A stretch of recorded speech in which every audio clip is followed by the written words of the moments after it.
আজি 2021 চনৰ জানুৱাৰী মাহৰ 1 তাৰিখ অৰ্থাৎ ইংৰাজী নতুন বৰ্ষ। কিন্তু আজি এই নতুন বৰ্ষৰ উদযাপন কৰিবলৈ চাগে পৃথিৱীৰ কেইজনমান মানুহে জীয়াই আছে।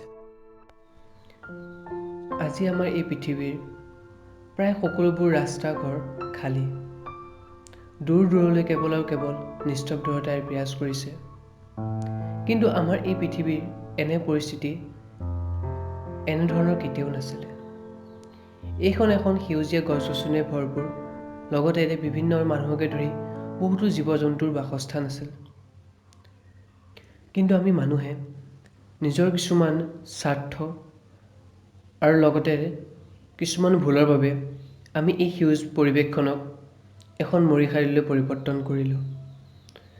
ইয়াক আমি আৰু অলপ ভালদৰে যদি বুজাব যাওঁ, তেন্তে আমি যাব লাগিব 2019 চনলৈ, য'ত আমি সকলোৱে হাঁহি ধেমালিৰে বসবাস কৰি আছিলোঁ আৰু বিশ্বৰ প্ৰায় সকলোবোৰ দেশেই বিজ্ঞান প্ৰযুক্তিবিদ্যাৰ জৰিয়তে পৃথিৱীৰ লগতে মহাকাশতো ভৰি দিয়া আৰু মহাকাশত থকা বিভিন্ন গ্ৰহবোৰত বসবাস কৰিবলৈ চেষ্টা কৰি আছিল।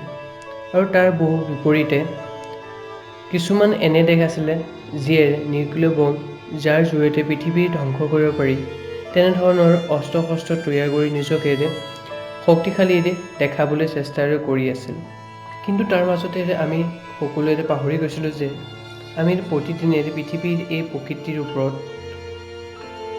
বিভিন্ন ধৰণেৰে অত্যাচাৰ কৰি গৈ আছিলোঁ। আৰু অৱশেষত এই প্ৰকৃতিও আমাৰ ওপৰত অতিষ্ঠ হৈ আমাৰ এই মানৱ জাতিৰ ওপৰত বিভিন্ন ধৰণেৰে তাই প্ৰকোপ পেলায়, যাক আমি পিছত ভাইৰাছ বুলি কৈছিলোঁ। 2019 চনৰ ডিচেম্বৰ মাহত চাইনাৰ উহান চহৰত প্ৰথমবাৰৰ বাবে এটা নতুন ভাইৰাছে দেখা দিছিল, যাক আমি পিছলৈ COVID-19 কৰোনা ভাইৰাছ হিচাপে নামকৰণ দিয়া হ'ল। ইয়াক আমি প্ৰথম অৱস্থাত গুৰুত্ব দিয়া নাছিলোঁ, কিন্তু এইটো আছিল আমাৰ বাবে আটাইতকৈ ডাঙৰ ভুল। আৰু সেই ভুলটোৰ বাবে পিছলৈ এই ভাইৰাছে প্ৰায় সকলোবোৰ দেশৰে প্ৰায় সকলোবোৰ মানুহকে এজন এজনকৈ নিজৰ প্ৰকোপত আগুচি ধৰিলে। আৰু প্ৰথমে ই প্ৰায় এজন, তাৰপিছত হাজাৰজন, তাৰপিছত লাখজন, তেনেকৈ বাঢ়ি গৈ পৃথিৱীৰ বেছিভাগ মানুহে মৃত্যুৰ মুখত পৰিব লগা হ'ল।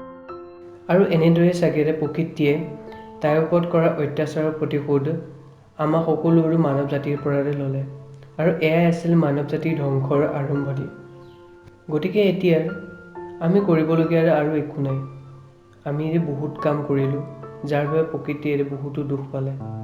এতিয়া আমি এটাই কৰিব পাৰোঁ, আমি যিবোৰ ভুল কৰিলোঁ এই ভুলবোৰ শুধৰণি কৰি প্ৰকৃতিক আকৌ তাইৰ আগৰ অৱস্থালৈ পৰিৱৰ্তন কৰিবলৈ আমি চেষ্টা কৰিব লাগিব। আৰু আকৌ আমি আগৰ সেই মানৱ জাতিৰ সেই অৱস্থাটো ঘূৰাই আনিবলৈ আমি সকলোৱে চেষ্টা কৰিব লাগিব।